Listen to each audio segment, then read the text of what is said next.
think welcome to everybody. Uh, Good to see a widespread of guys, attending this evening from right across the country. I think the technology that we have is amazing that we can sit down in our offices, at our houses, and actually have this. So, yeah, I am a robot. I'm not like Lee. I am the robot. There's somebody pulling strings at the back here, so hopefully they'll be able to pull the strings enough that we can have a good session this evening, and we can all learn something. So without further ado, I think we're going to switch off the camera. You guys have seen how ugly I am. Lee, thank you for changing that picture. I thought for a minute, right in the beginning, you had changed me with somebody else. But anyway, thank you very much. So going into our session this evening is intro to the cost of being in business.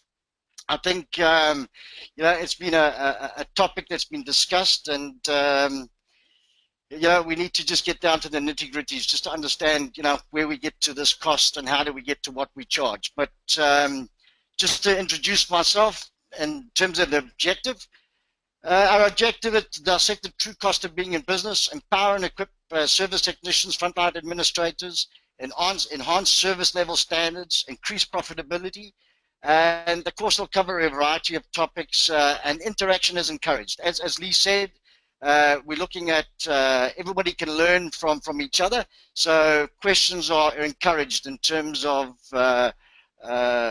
the presentations, and Lee's gone through the way in which you do it.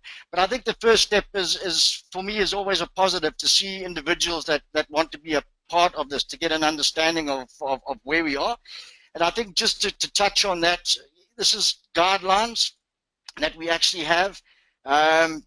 Each business is different, and we will touch on that in terms of that. But again, your attendance here is to be commended, and it just shows that you're keen and eager and serious about your business. So I commend you all for taking the opportunity, letting us expand knowledge and interact with each other during the course of the next hour. So thank you very much from my side. It really is appreciated. So let me introduce myself. Steve Brown, past president of the Institute of Plumbing South Africa. I'm a registered plumber. I sit on the board of the PIRB. I'm currently the operations manager of the Institute of Plumbing. I sat for the last 3 years on the World Plumbing Council. So I've been fortunate enough to learn from people all over the country and all over the world for that matter. So being in business and the plumbing business for over 40 years certainly has taken its toll. But for me, it's my journey and trying to share my experiences in terms of what I've learned and those things that I deal with on a daily basis. And I think we all hear about how well contractors do outside of South Africa, and they make more money than doctors, etc., etc. But in South Africa, we carry out the same function. But a lot of us and a lot of companies are struggling financially, have high staff turnover, and again, from my side, I've made some serious mistakes that have cost me a great deal of money. So again, for me, it's been either bad judgments or taking on risky customers because of low levels of work. Again, it's just to try and share and impart that knowledge of the last 40 years. So again, thank you very much. I've attended numerous seminars over the years, but found none that really direct at service technicians and the challenges we face in our industry. So in terms of the presentation today, it's about looking at your business, and I think it's to be honest with yourself and to go back to your business after this and have a real look at it. And we're not saying, and I'm not saying this is not about price fixing, this is not about anything, it's just about being realistic in terms of your business. So let's just move on. So in terms of what I've just said, it's common knowledge that plumbers make more money than doctors. This is a statement. Again, is it correct? For South Africa, certainly not. My doctor charges 450 Rand for 50 minutes, which equates to roughly 1,800 Rand per hour. And I don't think there's too many plumbers that fall into this bracket. Asking ourselves, why are we in business? We're in business basically to make money. There's decisions are made. I see too many guys that are, to earn money, make a living, survive. I once looking at guys, many small businesses are run like a hobby, and they just tick over, day in, day out, just surviving, going nowhere, and making the same mistakes over and over again. So I think that we really need to look at how we do things, and again, what we've discussing tonight in terms of businesses, for you to go back and just look at your business and say, we're not saying go back tomorrow and then go and take your rate from A to B, but realistically, you have a look at it and see what it is in order to run a compliant and successful business. All right, so Lee, our next slide is a poll. So if you would be able to just set that poll up for us. Okay, Steve, no problem. This poll is: a financial budget applies to your business. So, guys, this poll is out. Does a financial budget apply to your business? Apply to a large business or businesses, or only when a business is starting? So just give us your indication. Just click on the poll there. This is new, so there we go. So we just have everybody. Just what do you think is it? Do you think a budget applies to a large corporation, or businesses, or only when a business is starting? Okay, we're looking just for a few more. There we go. Okay, great. Everybody, well done. Yeah, we're learning this technology. So Steve, everybody has answered to this specific one. So there we go. There are the results. And all our audience says that a financial business or a financial budget applies to all businesses.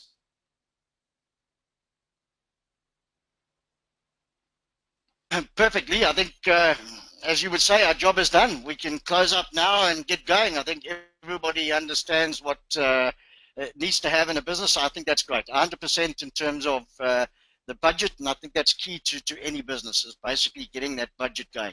And I think with that, it goes back to what is the going rate for a plumber, and I think that's a statement that's been made, all over the country in terms of how do the guys get to arriving at a plumbing rate. So I think in terms of that, we need to establish how, where, and when we get to those rates. We just have so how do we arrive at a plumbing rate? Most contractors are unable to establish a rate. The figures in the presentation that we're going to use are estimated average, and these rates have been canvassed from multiple companies to determine the average cost. So again, these are not just come from one figure. We've looked at this all over the country in terms of these rates and these costs. So again, looking at this, which statement is true? Consumer receives after-hours service from a doctor at no extra charge, or the plumber works after hours at a normal rate. So again, this is not a poll, but it's just questions of which one would you believe would be true. And again, we would clearly look at A and say that the consumer received after-hours service from a doctor at no extra charge. We would certainly know that that would not be the case. But we have many plumbers that work after hours at normal rates, even advertise that fact. So again, it's something that we need to look at in terms of our business, in terms of being professional in those items that we do. Sometimes we're selling ourselves short. I hear all too often where plumbers are basically not taught business skills. We all know how to repair things and carry out various installations, but in terms of business acumen, very little of those skills are actually imparted into the guys that have gone into business. If we look at Australia, excuse me, Australia, you're required to go into a business course, to prove that you can actually run a business. So again, that would limit obviously the amount of companies that actually go into liquidation or have adverse credit ratings from not charging the correct rate to cover overhead. So I think that that's one of the key areas that we need to look at from a South African perspective, and this is where these webinars come in, is that we enable to impart and open up communications in terms of how we actually get to those rates.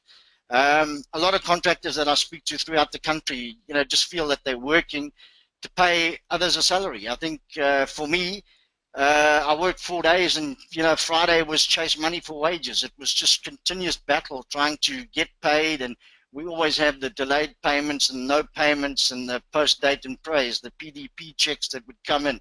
So all of these things just had an adverse effect on your business.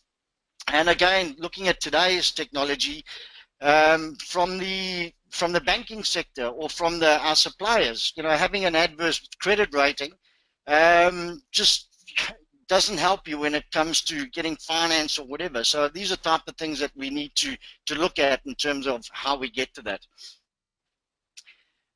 A survey was done, basically a recent external survey was done on behalf of the Institute of Plumbing South Africa. And it's come up that 70% of plumbers in South Africa are insolvent. Now, insolvent, basically, as Lee explained in our last one, is basically if you took everything that you owed and collected everything that you were owed, basically the 70% of the contractors in South Africa would not be able to pay their liabilities. So basically from that is they are technically insolvent. In other words, there are insufficient funds to cover the debt of the actual entity, plumbing company, whatever. And that's a major concern. And I think for me, and I've been there, trust me, it's just looking at the symptoms, battling to pay staff, constantly in overdraft, battling to pay suppliers, cutting back on advertising, can't finance repairs or purchase new equipment. All of these things are signs that, one from a cash flow point of view, and obviously not being able to carry your overheads in terms of your monthly expenses. So for me, we just had the World Plumbing Council meeting that was held in Cape Town in September.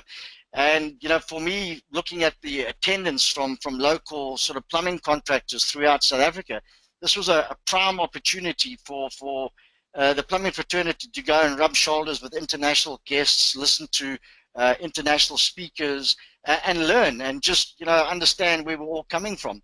And the percentage of South African attendees from across the country was just dismal. It was minimal. And doing a survey, after that and before, in terms of, finding out from the guys, why couldn't you make it? And it all comes back to, we can't afford it. We can't afford it.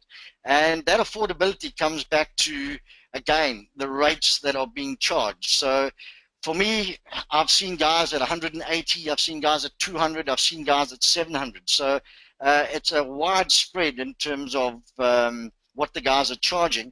And it becomes very difficult when the guys get absorbed into that. Sometimes insurance rates also affect what the chaps are charging. And then obviously with no idea of what your overheads are and dividing it by, as we would do in tonight's presentation, is also a downfall, because, again, the guys just don't know how they get back to that rate of what they need to do. We were discussing yesterday in Gauteng, just around the table, we had a couple of guys sitting around and we were discussing, plumbing and business and everything else. And this is one of my sort of things that I have, is that there's a difference between a plumber going into business as opposed to a businessman going into plumbing. And I think that one of the insurance guys said that's quite a powerful statement, because a lot of us are taught, how to fix, repair, quote, whatever. But from a business point of view, those skills are certainly lacking. And again, paperwork, running business, etc. We just don't handle things. So for me, I sold one of my businesses to one of the biggest sort of plumbing companies in Durban, and there was an accountant that was actually the owner of that particular business. And for the first time, I actually started to realize, the importance of the figures. We all tend to get a little bit bored. But, he had a strong philosophy in terms of the numbers.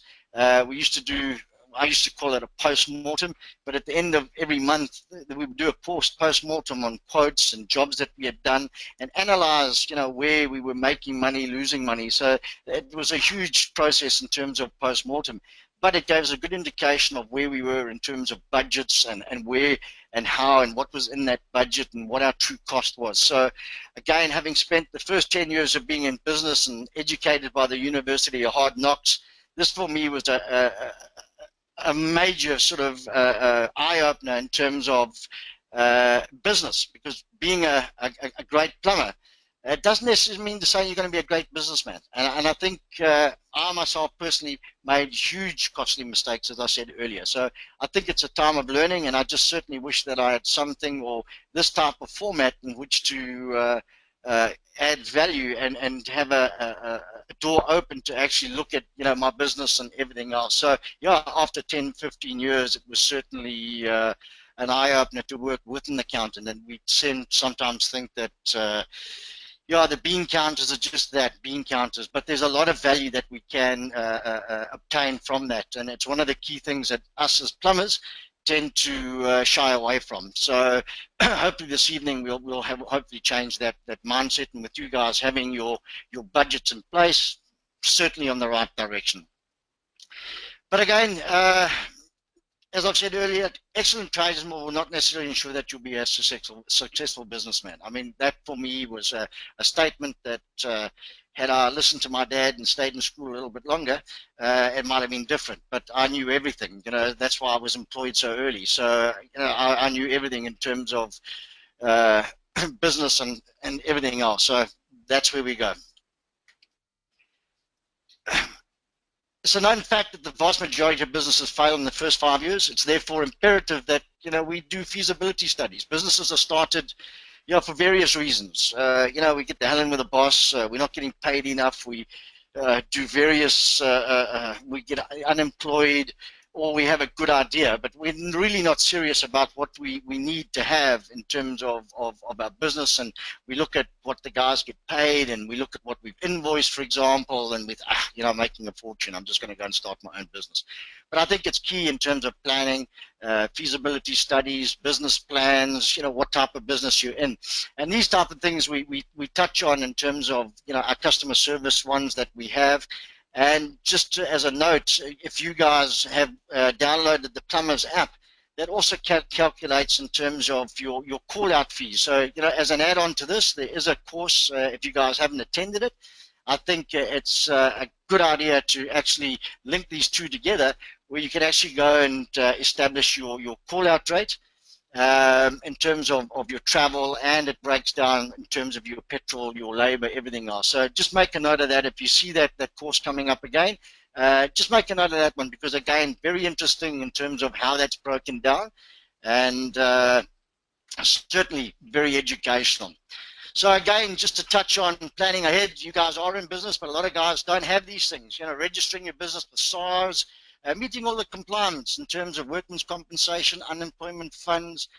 Again, looking at your information on your competitors. I mean, I've seen guys advertising in local newspapers, but again, you know, these guys are charging 180 and you got to go at 450. We know what Mrs. Jones is going to do. She's going to get the cheapest car, but we need to sell this type of thing to the consumer.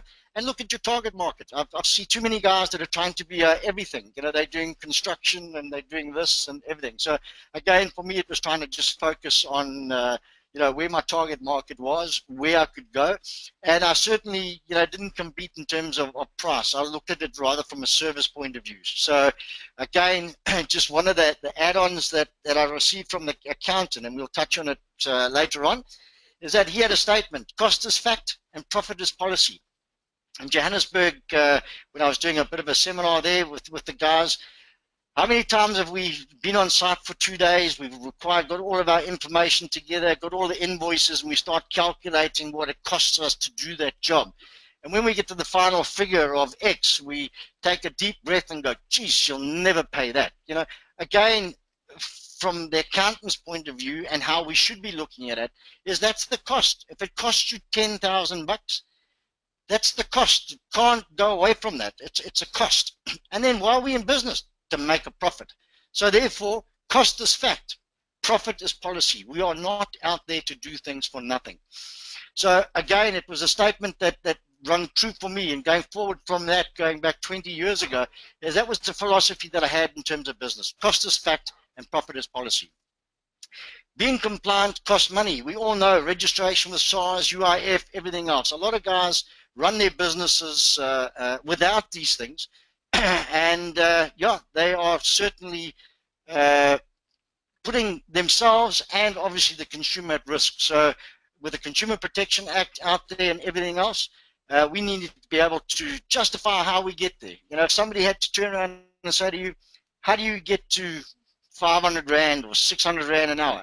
You would basically be able to be in a position of strength to say, that's how I got there, because this is how I've broken it down. So we have local authorities. Some places need to be registered. Just another statement. Lawyer reduces hourly rate due to client advising is too expensive, or the plumber reduces his hourly rate due to the client advising is too expensive. I mean, it's a no-brainer. I don't know too many lawyers that are going to reduce anything in terms of what they charge.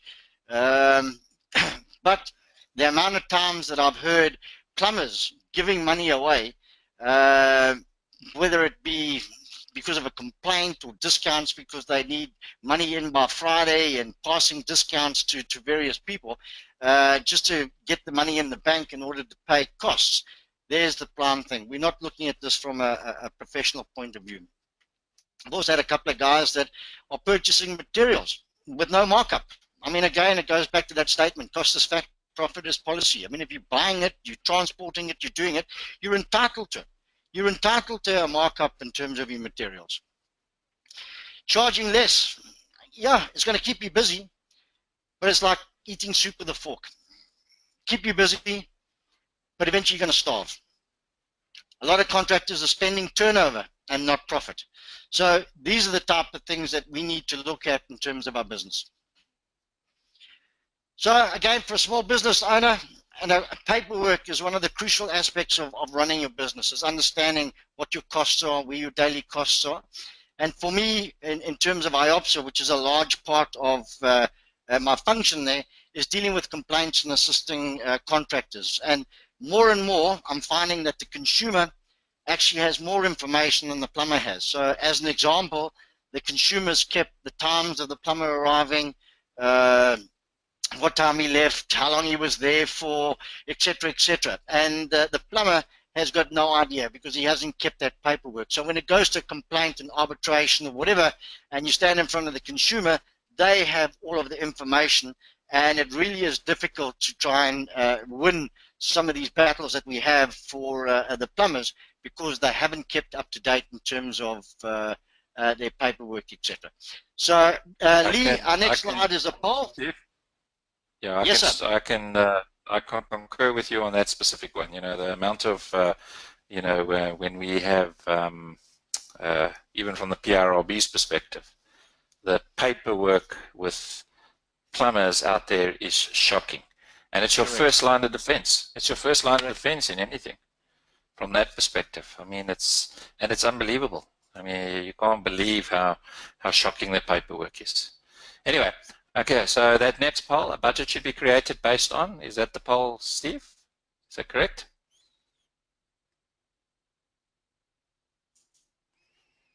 Okay, guys, so we're gonna, here's a budget, should be created based on a should have, must have, or your bare minimum costs.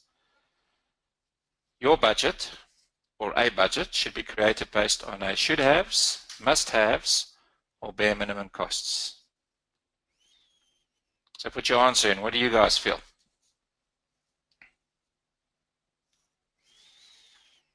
Okay, we're up to 67 people have voted. Just waiting for a few more.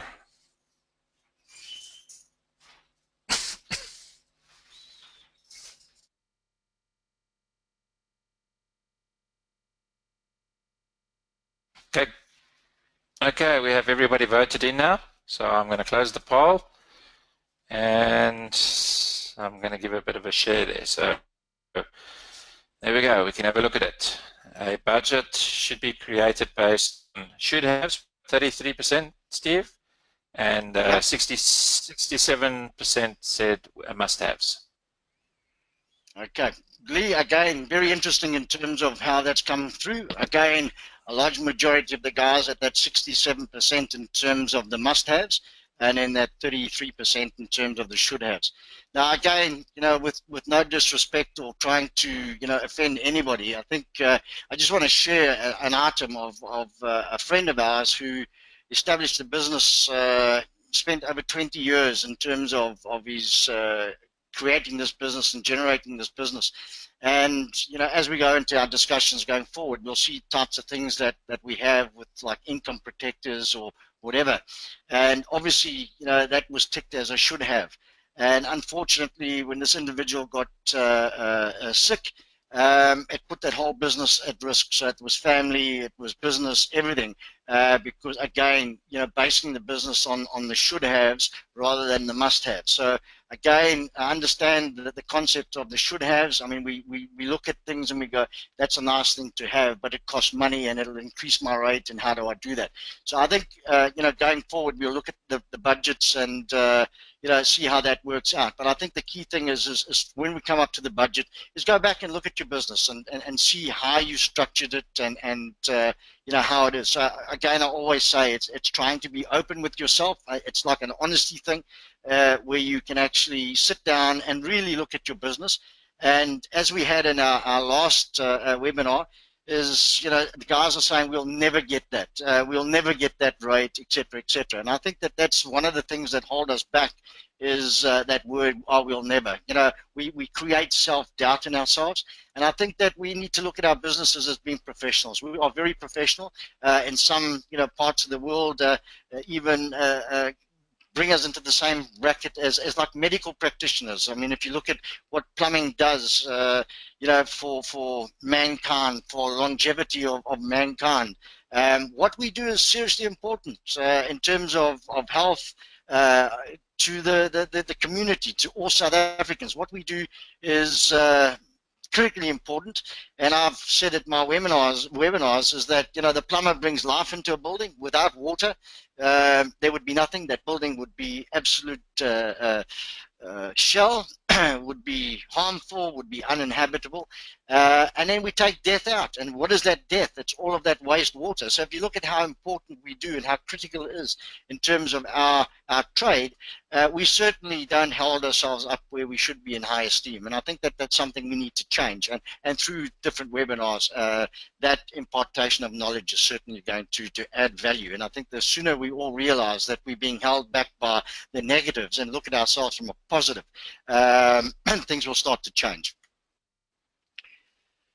So again, administration work, as Lee said earlier, again, vital to running a business. Making sure that you've invoiced correctly. I had a contractor in the beginning of the year who did a job, and I think it was around about November, invoiced 37,000 Rand in the sort of April, May of the following year, and basically didn't have all the info. And again, incorrect address, in terms of the client, wrong initials, wrong amounts, etc. So yeah, I mean, you can just shows you that administration and follow up, affected his cash flow. And obviously, when there was a dispute, it was like an IOPS problem, and come and help him. So again, we need to look at all of this paperwork. I know we're tired when we get back at work or back in the afternoons and we want to try and do these things, but that paperwork is a key thing. It's vital to the running of our businesses. So now we're looking at how does one establish and creating understanding your overheads in order to define a rate to cover your costs. So again, what we've done is we've looked at a one truck sort of operation in terms of operating a one truck operation, which will basically have an admin employee, a semi-skilled operator, general worker, and obviously the employer. And basically, we've just gone through it. Accounting, everybody goes, yeah, accounting. But without the accounting, I've seen a lot of business that can't grow, and one of my businesses was that. It was run like a hobby, and without proper accounting and books and everything else, I found it very difficult to break out of that market, because when the opportunity came along for a larger project, what was basically, I'd go to the bank for an overdraft, and they would just look at me and like they look at many contracting businesses being high risk. Going to try and get your account, or if you have an account open because you don't have a set of books, trying to get finance for a new vehicle. So again, accounting very important. Admin and office, whether you're renting from home or you've got offices or whatever, again, these figures we've just put in as just a sort of a guideline. These are things that at the end of this you can look at. So we've looked at that. Advertising, what it is in terms of advertising. Bad debts is something that, yeah, it's in there. You know, the average is 1% of your turnover to look at it in terms of bad debt. Bank charges, cell phones, client hospitality, you know, taking the client out for lunch, going to rugby. Another one, defective workmanship. Again, a key sort of component. Now, again, I'll talk about insurance. You know, insurance is something that we pay hoping that we never need to use. But, you know, when we have an issue, we certainly are glad that we paid for it. So I've seen a lot of contractors get themselves into trouble because of not having the defective workmanship and public liabilities, etc., etc. And I think it's one of the key things that we normally just tick the box. And I know that I did it, was just, oh, why must I pay this $6,000 a month? You know, I could do without that. And you just tick the box, and then Jimmy would go and put a foot through the ceiling the next day. So, and cost me more than what the premiums were for the next 3 months. So again, key. Furniture, I mean, we put it in there. You're going to replace a desk, a chair. You know, if you're like me, you pick it up and throw it against the wall when somebody hasn't paid you. So chairs were quite common to be replaced on a monthly basis, weekly basis. We have, you know, Girl Friday, somebody that's going to answer the phones. A lot of small businesses, again, me being one of them, you know, my wife used to do those functions in terms of Girl Friday and, you know, the books and everything, but she was never paid. You know, she was like slave labor. And there was never a cost to that. You know, again, if you're putting the input in, if you had to get somebody to do it, would cost you money. So again, we tend to look at family or whatever that's doing that, and we say, ah, look, you know, they're doing it out of the goodness of their hearts and they love us. But, you know, realistically, look at that individual. If you had to get somebody to pay that person, you know, what would you be paying? So, you know, have a look at that in terms of that. Internet. Invoice books, you know, whether it be whatever it is. And then you've also got other administration and stationery stuff. Key man or income protector. You know, that income protector is certainly a key thing. Now, you know, you can have those that look at your business, you know, and you can have those that just look at your personal costs. So, you know, your bond, rents, whatever, your medical, groceries and stuff. So, you know, we live and work in a physical environment. You know, we live in South Africa, and we, you know, we can break legs. You know, if you play golf like I do, you could pull a bloody shoulder out and not be able to work. So again, these type of things can happen. We can fall downstairs, and that income protector is there to help and assist us. Then we have a general worker. Yes, sir. Steve, a guy, somebody's just asked, what is Keyman Insurance? Okay, Keyman Insurance is, you know, if you have a partnership. So basically what would happen for Keyman, you get it from any one of your, what do you call it, your brokers and stuff. And basically what that Keyman is, if you've got a business and there's two of you in it, and we have it there when we go to the 2 trucks, Lee, that's why I didn't touch on it. But the Keyman is basically an insurance that has 2 partners in the business. In the event of one of the partners passing or there's a problem, that, you know, in order to get these things done, which would be, you know, reapplying for finance and doing these things and getting bank accounts done, is that Keyman Insurance kicks in to help the business to replace that person, cover those costs and everything else.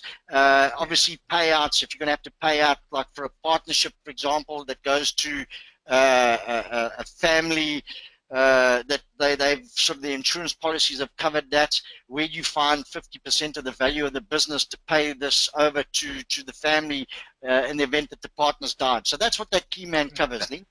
It also covers, Steve, if I can just inject there, it says you're 100% correct, but it also covers you as an individual. You know, as correct, because it's in the title, Keyman.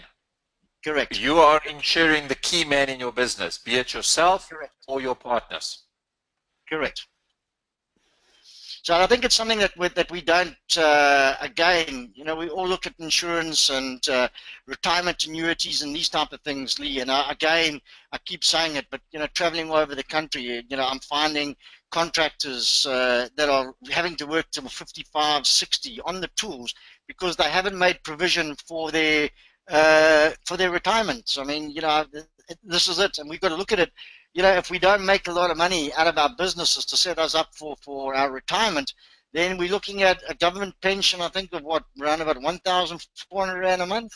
And bearing in mind, plumbing is a physical job. So, when you get to my age, the knees go, the shoulders go, the neck goes, the back goes. So we're not as fit. We certainly have the knowledge in terms of between our ears, but actually physically getting it done and trying to be on the tools for that long. So again, it's looking at what's going to happen. And please, guys, I don't know what your ages are, but I'm currently 55 this year, and we keep on saying, I'm too young to look at insurance or a retirement annuity. But I'm not a salesman of insurance policies. But again, go look at the numbers and see what it would be if you were 25 or 30 to take out a retirement annuity or some form of investment. And certainly the cost now as opposed to 20 years time and the return that you're going to get is certainly that much more. So don't knock those things. And this also falls into one of those should-haves, Lee, and I think that it's really one of those must-haves. Then we have legal fees. Again, we pay it, we put away to budget for it, and we hope that we never have to use a lawyer. But when we do, have we budgeted for it? So one of those things. Medical aid.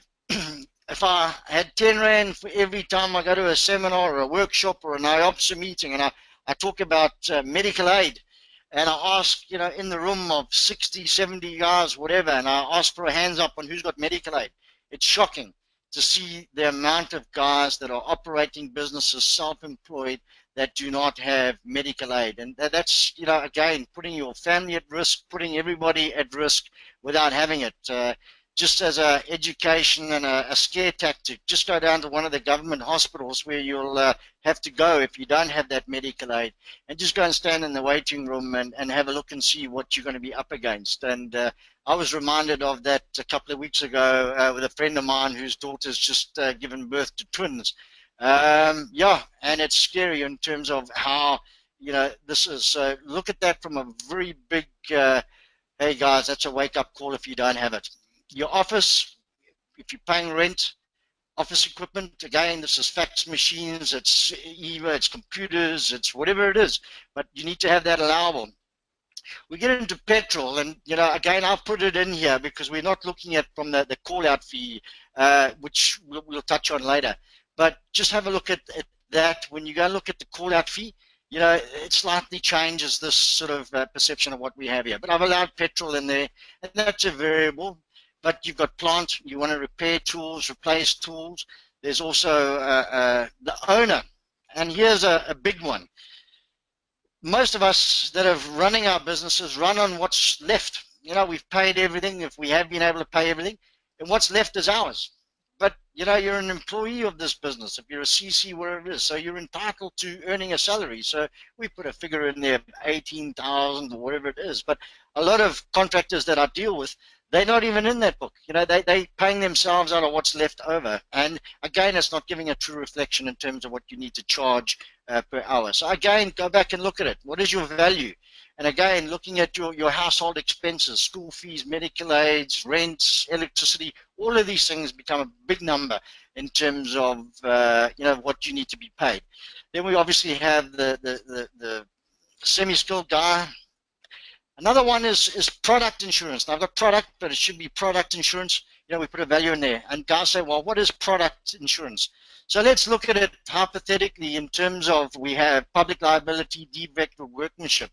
But in terms of product, let's say, for example, you put in a geyser and the manufacturer decides to void the warranty on that geyser for one particular reason or another. Now you're in a bit of a bun fight because the manufacturer says you did A. You're saying that you didn't do A, but the consumer's still sitting with no hot water. And that is there that in the event that you say, well, I'm not liable for this, and the manufacturer says, well, he's not liable for this, this doesn't take away from your responsibility. And that insurance there is to cover yourself in the event that you are faced with a situation where you have a product that's been installed, caused damage, and there's no liability or responsibility being taken by the the manufacturer, and then obviously from yourself. And then we have product, clothing, and uniforms. I'm surprised at how many companies are out there, and the standard clothing is, you know, pair of jeans, slops, half-bagged shorts, ripped t-shirt, and that's the protective clothing and uniforms that are provided. So again, it's looking at what that cost is. I mean, I know a lot of guys don't provide it, but I think, you know, in order to be professional and that first-time impression to the consumer, you know, protective clothing. We live in a South Africa where identification, who you are, all of these things. So uniforms are key. Public liability. Bear in mind, Steve, that protective clothing is not a choice. Yeah, it's a requirement in terms of the regulations. Correct. So that protective clothing, as Lee's saying, I mean, in terms of the Occupational Health and Safety Act, you have to be able to provide that protective clothing. And that protective clothing could be the overalls, gloves, safety goggles. The amount of times I go to sites with contractors, and again, there's no gloves, there's no protective eyewear, there's no hard hats, there's nothing. And I get that response of, that costs money. And, you know, again, yes, it costs money, but it is a requirement. Public liability. Again, something that, you know, if you cause damage, somebody falls in the manhole, etc., you need to be able to cover it with that. And again, a lot of insurance panels, in fact, all of the insurance panels have that public liability defective workmanship. It's a requirement, and they pushed it up into the millions because of the Consumer Protection Act. The Consumer Protection Act states that in the event of something going wrong, yeah, everybody in the chain is joint and severally liable. So a lot of the incident managers push that cost up because of the accountability and the joint and several liability in terms of the installer, the manufacturer, etc. Everybody in that chain becomes a part of any one claim. And if you go and have a look at Neville Melville's book, it talks about the Consumer Protection Act and, you know, how incidents happen. And trust me, it's like pulling the string on a piece of jersey. It's just unlimited in terms of what you can be held responsible for. Then we have stationery, subscriptions, your IOPSA fees, etc.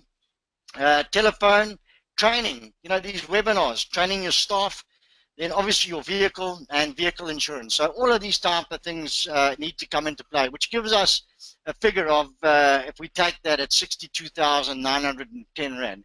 And that's what needs to be done day one of your business. That 62,910 is what you need to generate in terms of labor, etc., to cover those overheads. Then we'll have a 15% profit, just a random figure that we put in, 15, 20, whatever you're looking at, will then give us an overhead of 72,346 Rand and 50 cents. So if we take that, that's what we need to work and generate to cover all of those costs that we put together in terms of that. Now we look at the average working days. Now guys, I'm not going to go and split hairs about working overtime and working Saturday and working Sunday. I'm looking at a basic Monday to Friday.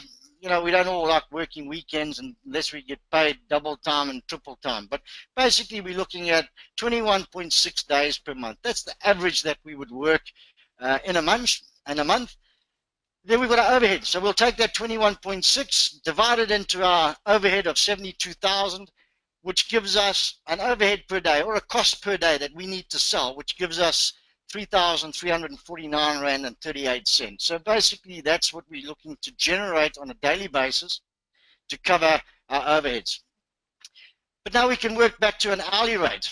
Again, we're open for 8 to 9 hours, but our billable hours, and I'm talking about service trucks, everything else, we're looking at billable hours and the hours that we sell. So doctors, lawyers, we all have something in common. We sell hours. If you go and look at a lawyer, he sells hours. Doctors sell hours. And they are very good at it. A lawyer will take an hour, divide it by his rate, and give you a rate per minute. And, you know, a mate of mine, Gordon Parkin, would say it was padding.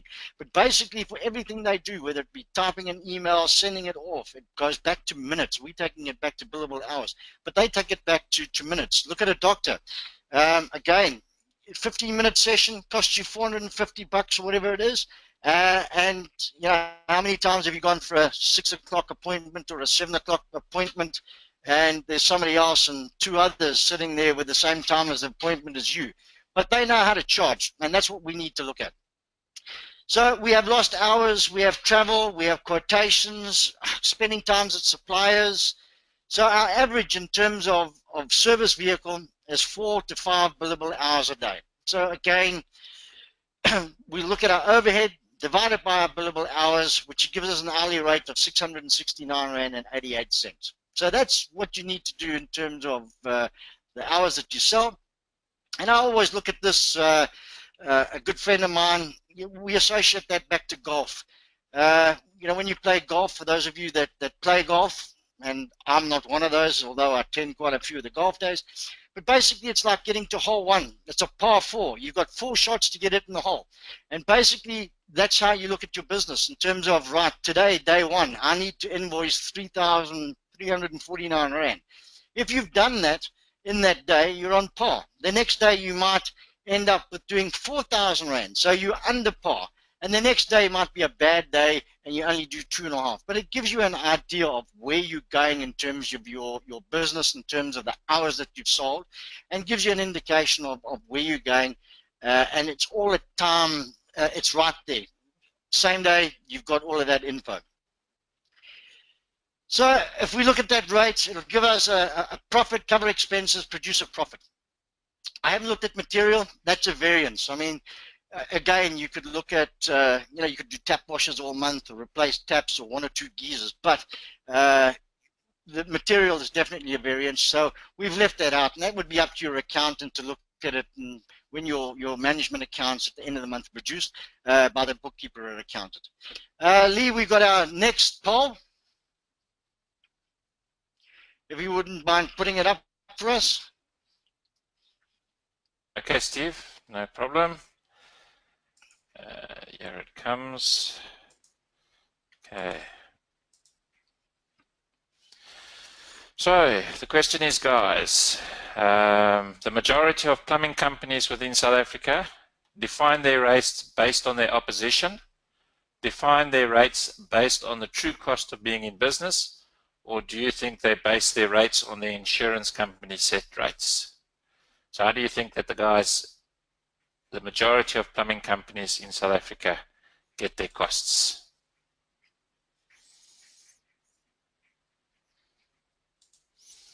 Good, we've got 67% voted, Steve. Just waiting for one more. So there we go. Oh, quite an interesting spread.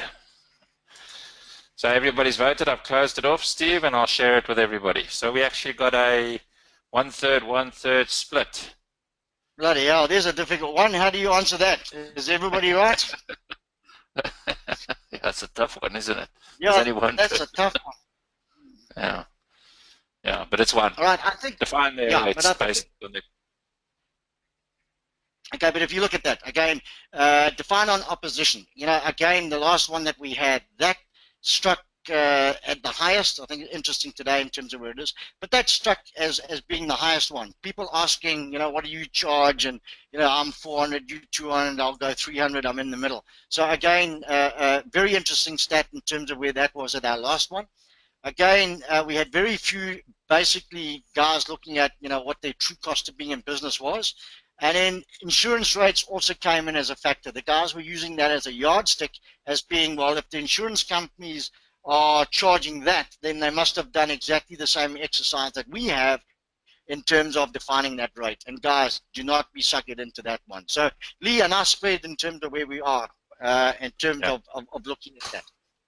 Okay, Steve, just before you carry on, guys, we've got 5 minutes of the session left. Can we just get an indication if people are happy that we just continue for a couple of more minutes after 7 o'clock? If you find that you're, and just put your hand up if that's okay. There's a little hand up signal there. Just put your hand up. Good.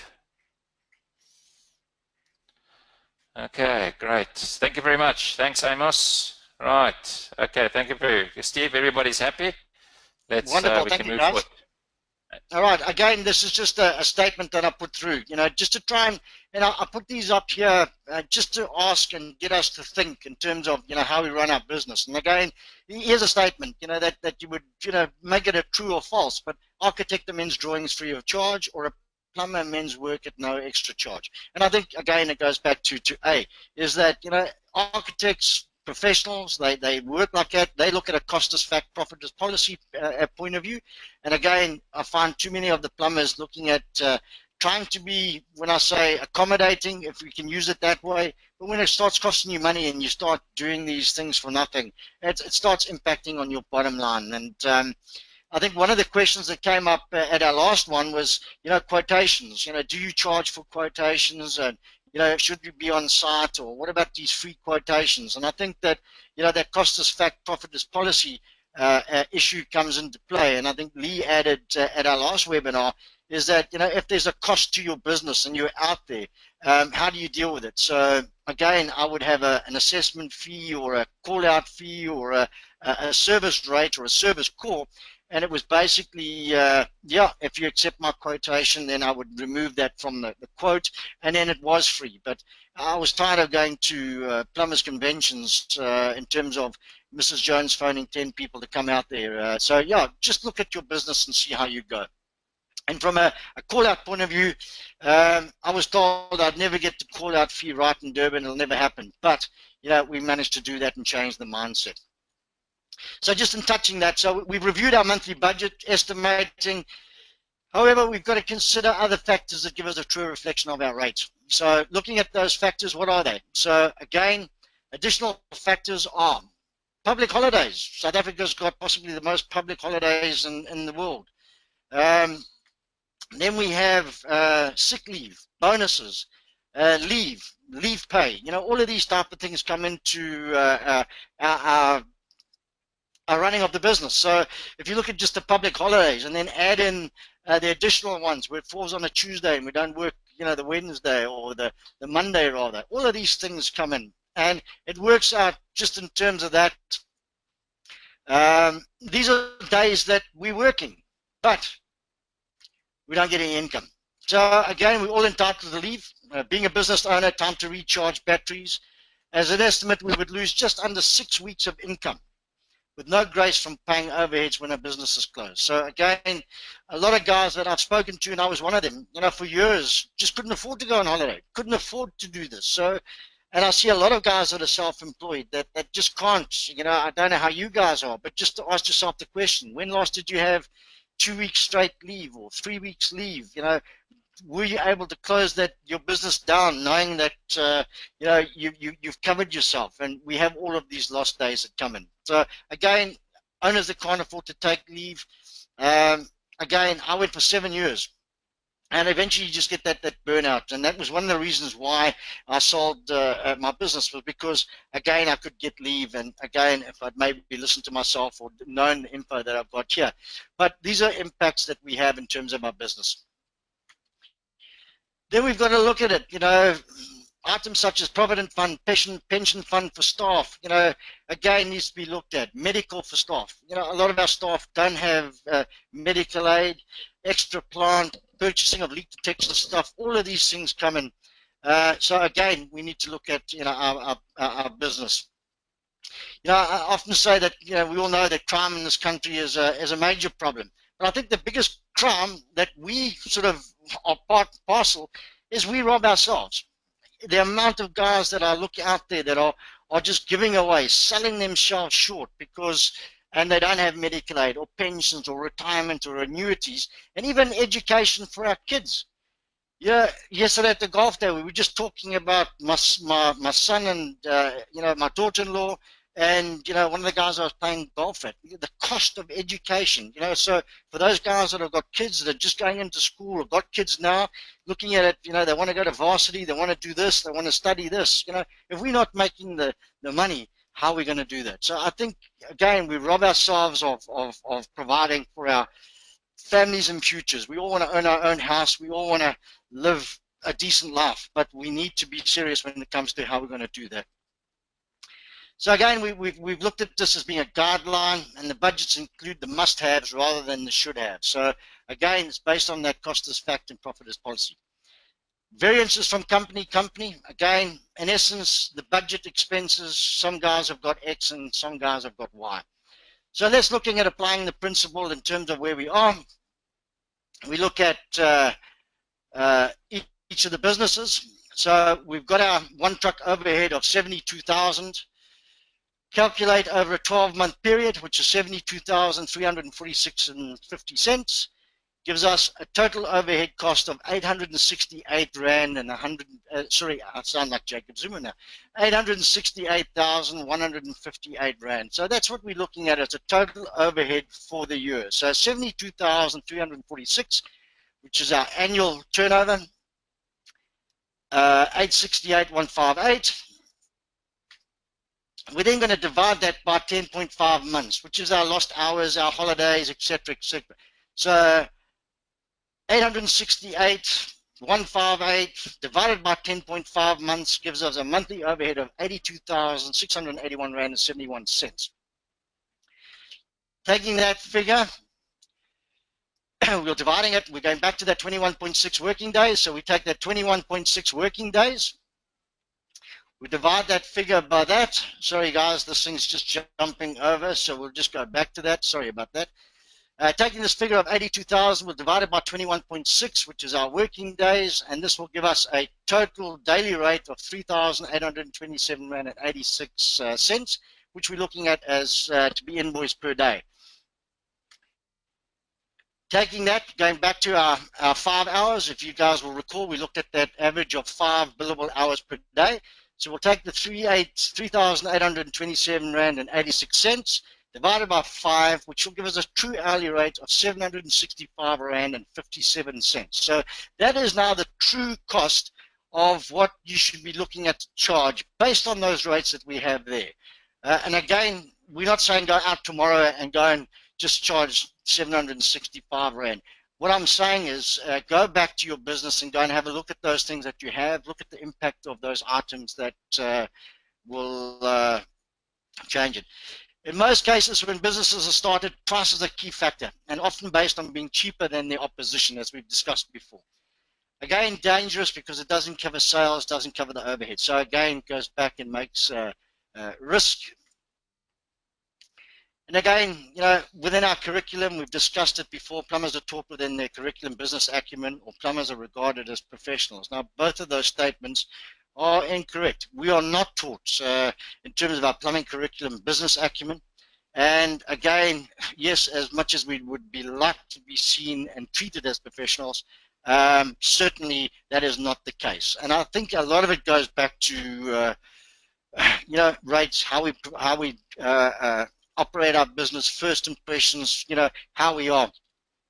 So we need to look at that and understand that, yes, cost is fact and profit is policy. So again, these are estimates. They're put forward to create awareness of what is required as a business owner or someone considering going into business.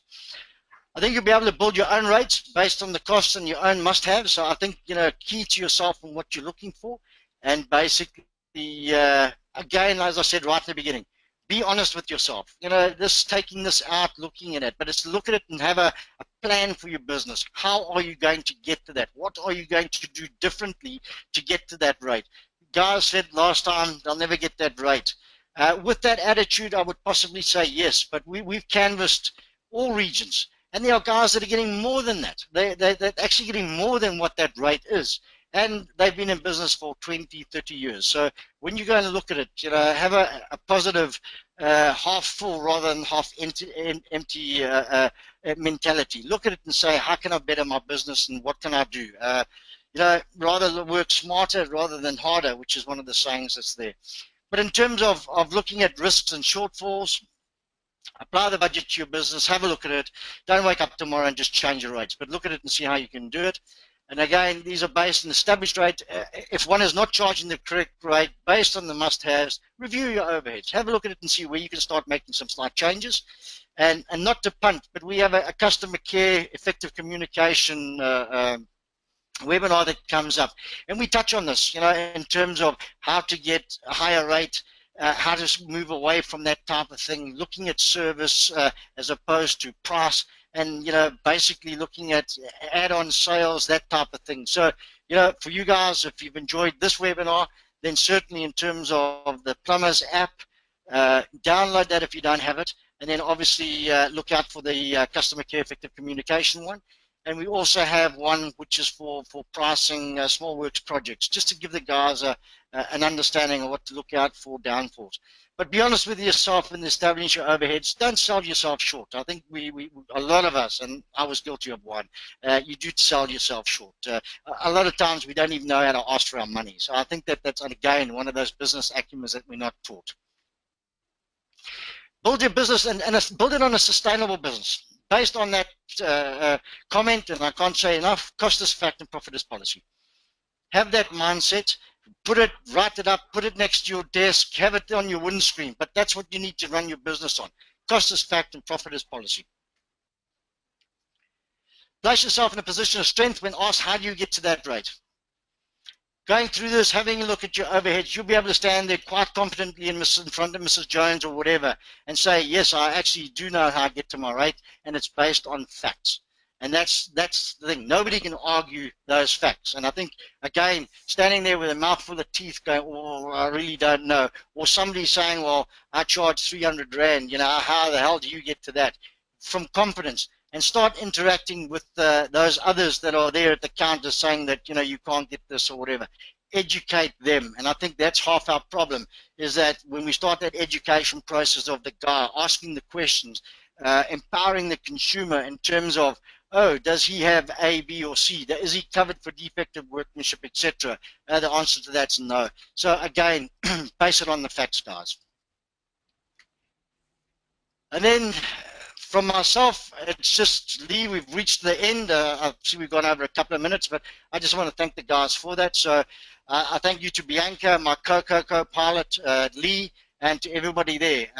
Thank you very much. We trust the presentation has been of assistance, provides you with a better insight to establishing plumbing rates. Thank you very much.